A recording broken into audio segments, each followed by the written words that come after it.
ভাই বল, আমি তোকে একটা কোশ্চেন করব, তুই যদি পারিস আমি তোকে 500 টাকা দেবো, আর তুই যদি না পারিস তুই আমাকে 100 টাকা দিবি, 100 টাকা। প্রত্যেকবার ভুলভাল প্রশ্ন করবে, করে আমাদের টাকা নিয়ে নেবে।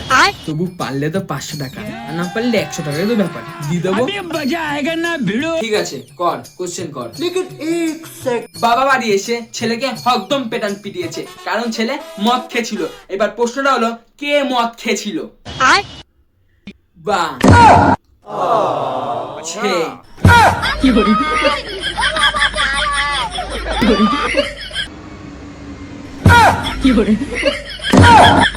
এখন বাবা বললে ছেলে বলবে, ছেলে বললে বাবা বলবে। बाप रे नहीं नहीं नहीं नहीं